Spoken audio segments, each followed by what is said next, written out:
Hi guys, मेरा नाम है साहिल खन्ना और आज की टेक न्यूज शुरू करते हैं। सबसे पहले न्यूज़ है माइक्रोसॉफ्ट की। तो माइक्रोसॉफ्ट वालों ने माइक्रोसॉफ्ट एमएल बनाया है। ये बेसिकली एक आर्किटेक्चर है जो कि माइक्रोसॉफ्ट को हार्डवेयर से कनेक्ट करने में मदद करेगा।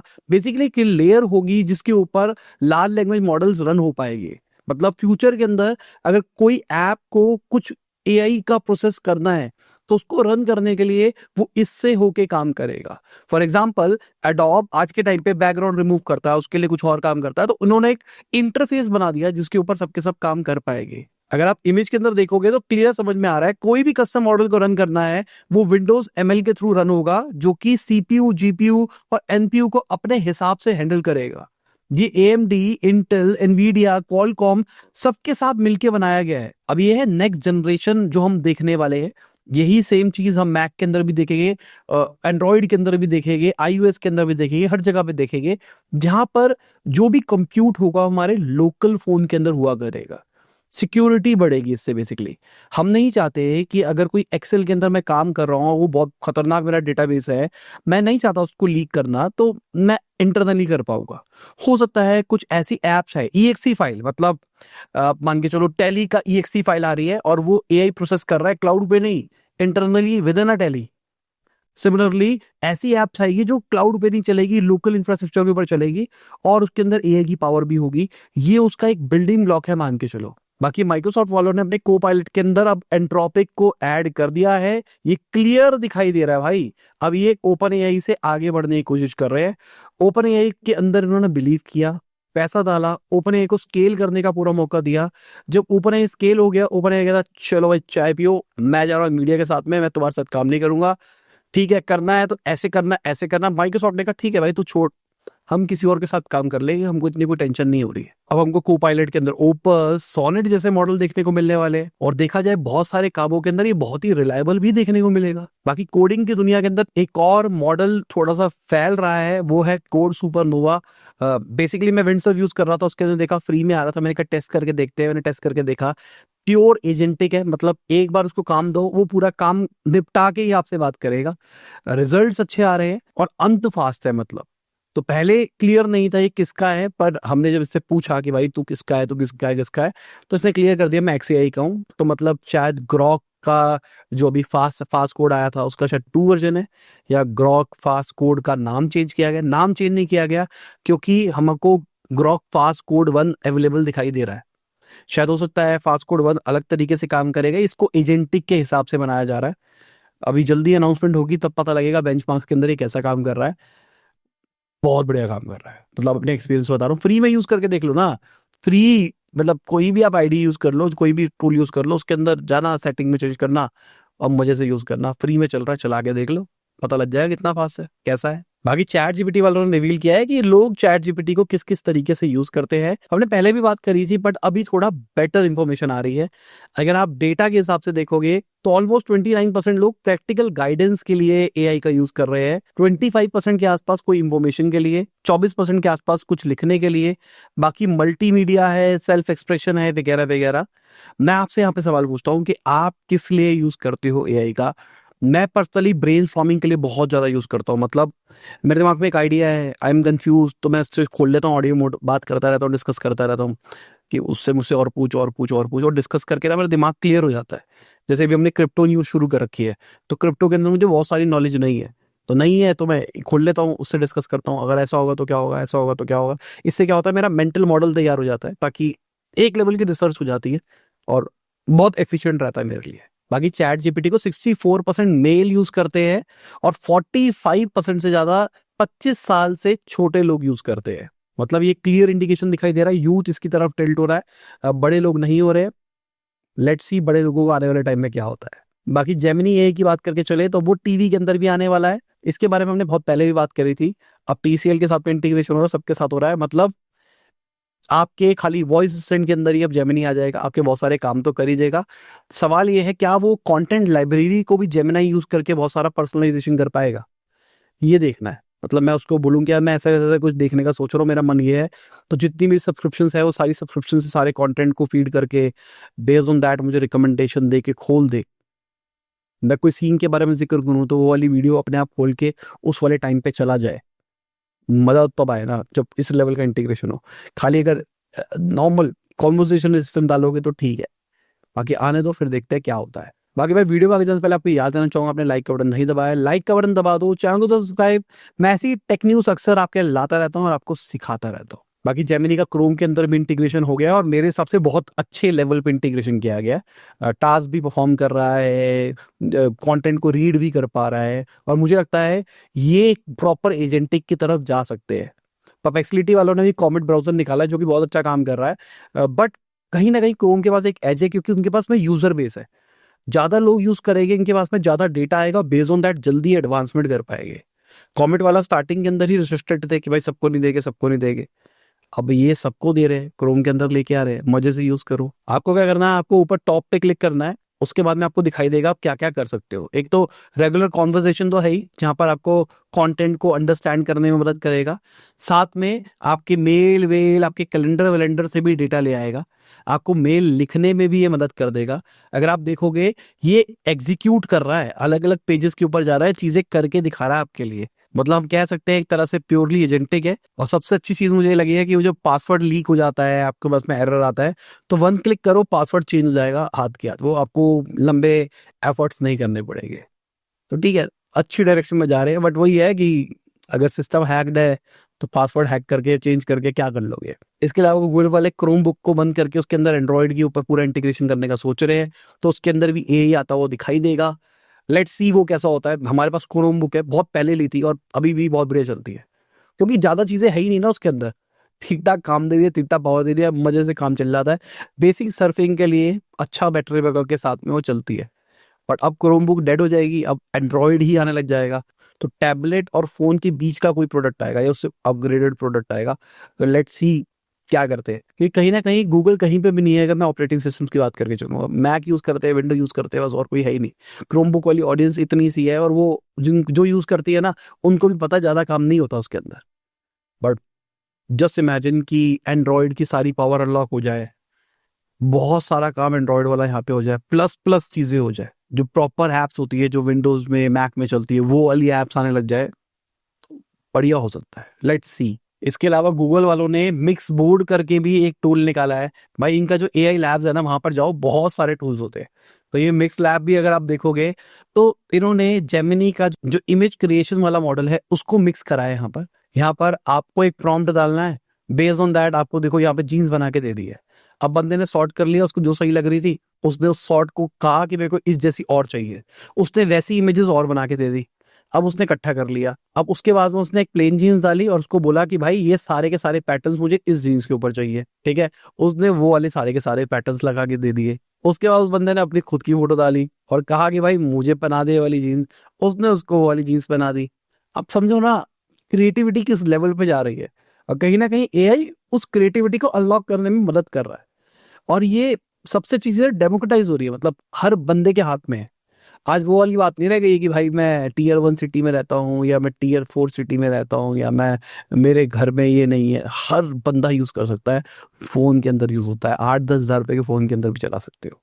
मतलब बेसिक एक ब्राउजर वाला फोन होना चाहिए, इसमें ब्राउजर खुल जाए, सारा का सारा काम होता है। बाकी परप्लेक्सिटी वालों की बात करके चले, तो उन्होंने एआई ईमेल असिस्टेंट निकाला है, जो कि आपके ईमेल वाले सिस्टम को थोड़ा बेटर बना देगा। एक अलग से सिस्टम बनाया गया है जहाँ पे आपको पूरे ईमेल्स को ऑर्गेनाइज किया जाएगा। इनका ऐसा कहना है कि इसकी वजह से प्रोडक्टिविटी बहुत तेजी से बढ़ती हुई दिखाई दी है। बहुत सारे लोग यूज कर रहे हैं, अभी छोटे लोग यूज कर रहे हैं, मतलब अर्ली स्टार्ट है, बहुत कम लोग यूज कर रहे हैं। और सबसे बड़ी बात यही है कि गूगल के पास अगेन इसमें एज है, क्योंकि जीमेल ही उनका है, ठीक है ना। तो मुझे लगता है कि इस एआई रेस के अंदर जो हम बातें कर रहे हैं ना, गूगल इसको जी सकता है, या फिर मुझे अब पता नहीं क्यों लगने लग गया एक्स एआई भी इसको जी सकता है। लेट एंट्री मारने के बाद में वो अच्छा परफॉर्म कर रहा है। ग्रॉक के मॉडल्स इमेज जनरेशन में बेटर करते जा रहे हैं, धीरे धीरे करके इंप्रूव कर रहे हैं। आप मान के चलो ना, वो सबसे पीछे ही थे ना, और लेट आने के बाद भी उनके मॉडल इतनी तेजी से अपडेट हो रहे हैं। आज निकालते 3, थोड़े टाइम के बाद 4, उसके बाद में 5, अब पता नहीं कितनी तेजी से मॉडल निकाल रहे हैं, समझ में नहीं आ रहा। तो इसलिए शायद मुझे लगता है शायद ग्रॉक रेस जीत जाए, बाकी देखते हैं। जो एजीआई पहले बना लेगा वही जीतेगा। बाकी फेसबुक वालों ने एआई डेटिंग असिस्टेंट निकाला है, बहुत बढ़िया इंटीग्रेशन ऑफ एआई किया गया है। फेसबुक डेड हो रहा था तो फेसबुक को अब जिंदा करने के लिए इन्होंने डेटिंग वाला सिस्टम निकाल दिया है, बाहर ही रिलीज किया गया है, जहां पर आपकी प्रोफाइल के हिसाब से आपको एक हफ्ते के अंदर एक मैच दिखा दिया जाएगा, आपकी मर्जी है उसको सिलेक्ट करना है या नहीं करना। जो आजकल स्वाइप स्वाइप वाला सीन चल रहा है उसका ऑल्टरनेटिव निकाल दिया है, अभी हफ्ते में एक दे रहा है। जैसे जैसे ये चीज इंप्रूव होगी, इनकी टेक्नोलॉजी बेटर होगी, इनको पता लगेगा कि किस टाइप के मैचेस बनाने हैं, किस टाइप के मैचेस चलते हैं, ये चीज़ें और इंप्रूव होती हुई दिखाई देगी। और कहीं ना कहीं इनके पास में अगेन बहुत खतरनाक है जो होगा, अगर आपके फेसबुक से आपका इंस्टाग्राम लिंक्ड है तो इनको पता है कि आप किस टाइप का कंटेंट कंज्यूम करते हो, आपकी साइकोलॉजी क्या, आपका माइंडसेट क्या है। अगर आपकी डिटेल्स भरी हुई है, आप इस लोकेशन के ऊपर रहते हो, आपने ये क्वालिफिकेशन करी है, आपने ये किया है, तो इनको आपकी पर्सनल वो भी पता है, एजुकेशन क्वालिफिकेशन वगैरह वगैरह। आपके फीड से इसको ये पता है कि कहाँ कहाँ घूमने जाते हो, आपका लाइफस्टाइल कैसा है। अब इससे आपका एक पर्सोना बन सकता है और बेस्ड ऑन दिस पर्सोना आपको कैसे लोग पसंद है वैसे लोग अट्रैक्ट कर सकते हैं। बहुत बढ़िया बात है। इसको शायद पता होगा कि आप किस टाइप की पोस्ट को लाइक करते हो, किस टाइप के लड़के किस टाइप की लड़कियों की फोटोज को लाइक कर रहे हैं, तो कुछ पैटर्न तो निकल के आएगा ना कि ये टाइप की चीजें निकल के आती, तो ये इसके लिए मैच परफेक्ट रहेगा। बहुत ही मतलब मैं कह रहा हूँ कि ये जो काम किया है ना डेटिंग वाला बिजनेस, ये जीत सकते हैं इतनी सी छोटी सी चीज से। और जितना मैं सोच रहा हूँ उससे बेटर ही सोचा होगा इन्होंने। तो 18 से 29 साल के लोगों के लिए निकाला गया है जो डेटिंग करना चाहते हैं। ठीक है भाई, बढ़िया चीज़ है मेरे हिसाब से। इसके अलावा व्हाट्सएप के अंदर भी इन्होंने अपने एआई का अच्छे लेवल पे यूज़ किया है, जहाँ पर ट्रांसलेशन आ गया, एंड्रॉयड आईओएस सबके अंदर आ गया है, जहाँ पर आप होल्ड करके रखो मैसेज को और वो ट्रांसलेट हो जाएगा। तो जैसे फॉर एग्जाम्पल दूसरी लैंग्वेज मैसेज आया तो मैं पढ़ पाऊंगा, समझ पाऊंगा। गुड है भाई, बढ़िया इंटीग्रेशन है। मुझे लगता है ये वाली चीज़ ऑपरेटिंग सिस्टम लेवल पे ही हो जानी चाहिए थी, कि अगर मेरे ऑपरेटिंग सिस्टम का लेवल मतलब लैंग्वेज को सेट है, किसी का कोई मैसेज आया वो सीधा ही लिखा हुआ नीचे ट्रांसलेट में बटन दबाओ ट्रांसलेट हो जाए। मतलब मुझे लगता है ऑपरेटिंग सिस्टम पे होना चाहिए था लेवल पे। बाकी यूएस गवर्नमेंट ने लामा को अप्रूव कर दिया ऑफिशियल यूज के लिए, और ये बहुत बड़ी चीज है, ये एक बहुत बड़ी विन है लामा के लिए। मान के चलो फ्री है पहली बात तो कोई भी उसको यूज कर सकता है, लोकली रन कर सकता है, बट गवर्नमेंट अप्रूवल आ गया, this means this is secure. अगर गवर्नमेंट अप्रूवल आ रहा है तो बाकी लोग भी इसके ऊपर बिल्ड कर सकते हैं। और लामा जो फ्यूचर सोच रहा है कि हम अपने ओपन सोर्स को खतरनाक लेवल पे लेके जाएंगे, तो उसका एक बिल्डिंग ब्लॉक हो सकता है। बाकी जेपी मॉर्गन के सीईओ की बात करके चलो, उनका कहना है कि एआई इज रियल, बट जो बूम और बर्स्ट साइकिल होती है वो आएगी। मतलब अभी एआई बढ़ रहा है और एक्चुअली लाइफ में चेंजेस ला रहा है, एक्चुअली चीजें हो रही है, बट जो वैल्यूएशन बन रही है, जो बबल्स बन रहे हैं वो फटेंगे। और हम भी यही बात कर रहे हैं कि ये बबल फटना है, आज नहीं तो कल, नहीं तो परसों, मतलब इतनी जल्दी नहीं, मतलब कुछ टाइम के बाद तो फटेगा ही। क्योंकि जस्टिफाइड नहीं हो रही इतनी इतनी वैल्यूएशन, जितना पैसा खर्च किया जा रहा है वो समझ में नहीं आ रहा क्या उतना आरओआई एआई से क्रिएट भी होगा या फिर नहीं होगा। क्योंकि अगेन मुझे लगता है, मतलब मेरा ओपिनियन है, आई माइट बी रॉन्ग, मुझे लगता है थोड़ा लोकल वाले सिस्टम की तरफ दुनिया ज्यादा जाएगी। प्राइवेसी कंसर्न देखो, जैसे एआई बढ़ेगा ना तो हमारी को अभी जो प्राइवेसी कंसर्न्स है ना वो और बढ़ते चले जाएंगे, तो हमको डेटा सिक्योरिटी, डेटा सेफ्टी, ये सारी चीजों के ऊपर ज्यादा ध्यान देना होगा। तो मुझे लगता है कि वो डेटा सिक्योरिटी सेफ्टी के ऊपर मैं लोकल चलाना पसंद करूंगा। क्या हो सकता है जैसे हमारे घर में गीजर होता है, एसी होता है, वैसे ही कोई हार्डवेयर हो, जीपीयू टाइप्स, उसी के अंदर सारी लोकल प्रोसेसिंग हो रही है, वो मेरे फोन से लिंक्ड है, मेरे कंप्यूटर से लिंक है, तो वो मेरा पर्सनल कंप्यूटर होगा जिसको मैं यूज कर सकता हूँ। क्या पता कुछ कंपनीज भी ये कंप्यूट ऐसे कंप्यूटर्स बेचे जिसको मैं लिंक कर पाऊँ। मुझे लगता है उस डायरेक्शन की दुनिया होगी, ये मेरा ओपिनियन है।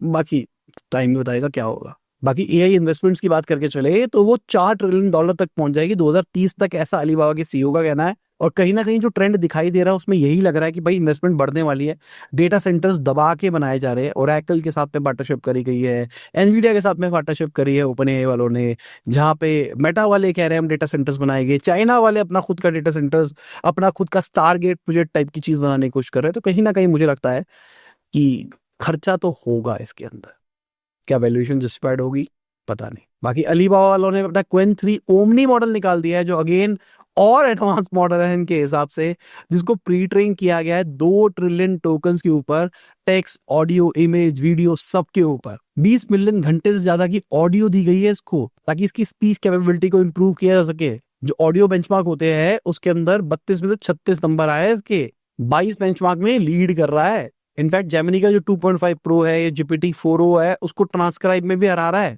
आप एक बार इस टेबल के अंदर देखो, समझ में आएगा भाई कैसा काम कर रहे हैं। और कहीं ना कहीं क्विन 3 ऐसा नाम हो गया ना, नाम आए जा रहा है, मतलब क्विन 3 क्विन 3 क्विन 3। कभी कोडर निकाल देते, कभी नॉर्मल मॉडल निकाल देते, कभी कुछ निकाल देते। अभी इनका क्विन 3 कोडर आया था, मेरे को अभी याद है, 30 बिलियन पैरामीटर वाला, जो कि एक्टिव 2 बिलियन पैरामीटर यूज करेगा। मतलब बहुत ही कम पावर के अंदर बहुत ही बेटर रिजल्ट ला के देगा। और मुझे लगता है इसी टाइप की चीजें एसेंशियल बिल्डिंग ब्लॉक होगी कि मॉडल्स बड़े हो गए, स्टोरेज तो इतनी इंपॉर्टेंट रोल प्ले ही नहीं करती ना। मेरे कंप्यूटर के अंदर एक अलग से एक स्टोरेज लगी होगी, एक रैम टाइप की चीज लगी होगी, जिसके अंदर वो लार्ज लैंग्वेज मॉडल की कोर फाइल्स होगी, जो कंप्यूटर हार्डवेयर के साथ में आ रही होगी शायद। मतलब मैं ऐसे ही हाइपोथेटिकल दुनिया की बात कर रहा हूँ। तो उसके अंदर मान लो 32 GB का, 32 बिलियन पैरामीटर का कोई मॉडल पड़ा है। ठीक है, 32 GB का साइज होता है उसका, बट वो 32 बिलियन पैरामीटर का मॉडल पड़ा है। अब उसको रन करने के लिए एक अलग से हमने डिवाइस लगा दी है, जीपीयू एनपीयू टाइप्स लगा दिया, टीपीयू लगा दिया है, जो कि उसी की प्रोसेसिंग करता है डेडिकेटेडली। तो जब भी मैं कुछ कमांड दूंगा तो एक्चुअली 32 GB यूज नहीं होगा, खाली 2 GB ही एक्टिव होगा, जिसकी वजह से कम पावर में बेटर रिजल्ट्स आते दिखाई देंगे। तो हो सकता है ये जो लॉजिक है, यही सेम लॉजिक हमको 500 बिलियन पैरामीटर वाले मॉडल पे भी देखने को मिल जाए।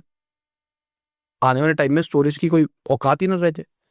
तो स्टोरेज आपको बस आता ही है भाई, एक मॉडल है, एक कंप्यूटर मिल रहा है जो कि 32 बिलियन वाला है, एक मिल रहा है हमको 100 बिलियन वाला, एक मिल रहा है 500 बिलियन वाला, बस। अभी ये रैम शैम ये सारी बातें ही नहीं हो रही है। अब फ्यूचर के अंदर हार्डवेयर ही ऐसा बेचा जा रहा है कि जिसमें ऐसा ऐसा हो रहा है। मतलब ऐसी बहुत अलग अलग दुनिया ओपिनियन है मेरी। बाकी तो टाइम ही बताएगा भाई, मैं तो बस सोच सकता हूँ कि मेरे हिसाब से क्या होगा। बाकी वैन 2.2 एनिमेट निकाला गया भाई, क्या रिजल्ट दे रहा है अगर देखा जाए तो। 1080p वीडियोस दे रहा है 24 FPS के अंदर, और ओपन सोर्स है। यहाँ पर करेक्टर रिप्लेसमेंट देखने को मिल रही है। अगर आप देखोगे, ये सूट का सीन है जहां पर कैरेक्टर ही बदल दिए गए, आपने बस फोटोज दी है और आपके कैरेक्टर की चीजें ही बदल गई है। तो कहीं ना कहीं अभी वीडियो का लेवल बढ़ रहा है ना पिछले कुछ टाइम से, this is scary for movie production. मतलब ठीक है, एक बार को सबके सब लोग हड़ताल करने लग जाएंगे, शोरूम चलाने लग जाएंगे, बट सस्ते में बहुत बढ़िया मूवीज बन पाएगी। अगेन वो वाला सीन हो जाएगा कि 5-6 दोस्त बैठे हुए हैं कॉलेज के, और वो एक एआई का यूज करके एक ऐसा प्रोजेक्ट बना के दे रहे हैं जो शायद बड़े अवार्ड जीत पा रहा है, बहुत सारे लोगों तक पहुंच पा रहा है। आइडिया, स्टोरी टेलिंग, वो वाली चीजें इंपॉर्टेंट रोल प्ले करेगी। अब आपको रिस्ट्रिक्ट नहीं रहना कि यार ये वाला वीएफएक्स मेरे को करना है, इसके लिए बहुत पैसा लगेगा। पता नहीं, देखते हैं। बाकी हिग्स फील्ड के अंदर क्लिंग 2.5 का रीजनिंग मॉडल आ गया है, जो कि बहुत अच्छा कहा जा रहा है। इसकी क्वालिटी बहुत अच्छी है। अगर आप एग्जांपल्स देखोगे इनके, तो एग्जांपल्स भी अच्छे रिजल्ट्स दिखा रहे हैं। बट जब मैंने इसको पर्सनली टेस्ट करके देखा तो मुझे मजा नहीं आया भाई। मैंने टेस्ट करके देखा, चलो देखते हैं। मैंने इनकी सैंपल वाला प्लान लिया और सैंपल वाली चीज के अंदर करके देखा, उतना मजा नहीं आया। हो सकता है मैंने अभी एक फील्ड को ज़्यादा एक्सप्लोर नहीं किया है, मैं एक्सप्लोर करूंगा फिर मैं आपको बताऊंगा कि कैसे बेटर रिजल्ट ला सकते हैं हिग्स फील्ड के अंदर। पर जितने अच्छे रिजल्ट्स यहाँ दिखाई दे रहे हैं, जैसे अगर हम देख रहे हैं गोरिल्ला वाला सीन हो रहा है, ये जो फ्यूचरिस्टिक सीन निकल के आ रहा है, या फिर एस्ट्रॉयड वाला सीन निकल के आ रहा है, ये पर्सनली मैं नहीं क्रिएट कर पाया। इसके अलावा वर्ल्ड लैब्स की बात करके चले तो उन्होंने मार्बल निकाला है, जो कि 3D वर्ल्ड बनाने में मदद करेगा। एक इमेज से, खाली एक इमेज देनी है और 3D वर्ल्ड बना देगा। बहुत सारे मॉडल्स आ गए पिछले कुछ टाइम से, और बहुत फास्ट भी हो रहे हैं। मतलब मुझे लगता है अगेन ये भी बहुत बढ़िया दुनिया है ना। मेरे को एक फोटो देनी है, एक सीन दिखाना है मेरे को, जहां पर कैमरा ऐसे पैन होता हुआ, ऐसे होता हुआ, ऐसे ऐसे होता हुआ, ऐसे ऐसे दिखाएगा। तो अब मैंने वो सीन क्रिएट कर लिया एक बार, अब मुझे कैमरा मूवमेंट कैसे करनी है मैं माउस से खुद ही कर रहा हूँ। यही होना है। अब एक बार सैंपल देखो, एक फोटो दी गई, उस फोटो से ये सीन क्रिएट हो रहा है। आप कह सकते हो थोड़ा एनिमेटेड है, गेमिश है, कोई दिक्कत नहीं है, बट भाई ये 3D वर्ल्ड क्रिएट हो रहा है।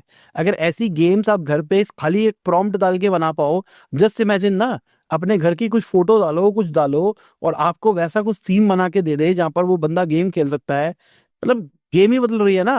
तो मुझे लगता है ये जो मूवी प्रोडक्शन, वीडियो प्रोडक्शन वाला गेम हो रहा है ना, मजा आ रहा है भाई कसम से। बाकी साइंटिस्ट की बात करके चले तो उन्होंने एआई का यूज करके एक वायरस डिजाइन किया है जो कि बैक्टीरिया को टारगेट करेगा। भाई आप समझो एक बार को, अगर आपके बॉडी के अंदर कोई स्पेसिफिक बैक्टीरिया होते हैं, कुछ भी होता है, तो उसकी वजह से आपको बीमारियां होती हैं, बहुत सारी चीजें होती है। ठीक है, अब उसको मारने के लिए 2-3 रास्ते होते हैं। एक, उसको एक्चुअली मार दो, जिसकी वजह से बाकी बैक्टीरिया के ऊपर भी असर आ सकता है, जो अच्छे बैक्टीरिया आपकी बॉडी के अंदर। दूसरा तरीका ये होता है कि हम कुछ ऐसी चीज डालते हैं, जैसे हम एंटीबायोटिक की बात करते हैं ना, एंटीबायोटिक डालते हैं जो जिससे हमारी बॉडी को लगता है ओहो इतना सारा गंदा आ गया, तो बहुत सारे एंटीबॉडीज बनाता है जिससे वो बैक्टीरिया मारने की कोशिश करी जाती है।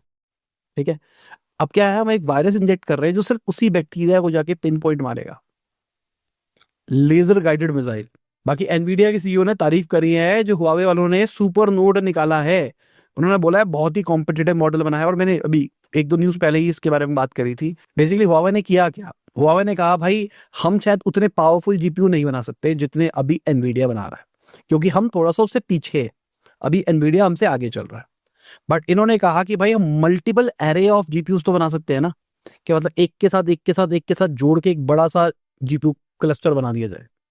तो वो इन्होंने दिखाया है जिसकी वजह से ये अच्छे लेवल पे compete कर पा रहे हैं, और एनवीडिया वालों ने तारीफ भी करी है। और यही चीज मैं बहुत टाइम पहले से बोल रहा था कि डोनाल्ड ट्रम्प सैंक्शंस लगा रहे हैं, उल्टी सी चीजें लगा रहे हैं ना चाइना के ऊपर, ये चीज बैकफायर करती हुई दिखाई देगी, और वो हो रहा है और वो इनएविटेबल है, वो होना है।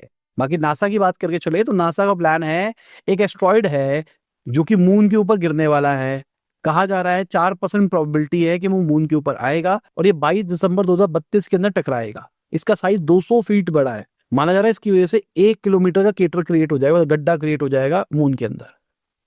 अब नासा वाले सोच रहे हैं इसको मिसाइल से उड़ा देते हैं हवा के अंदर आने से पहले, 4% प्रोबेबिलिटी है पर उड़ा दो।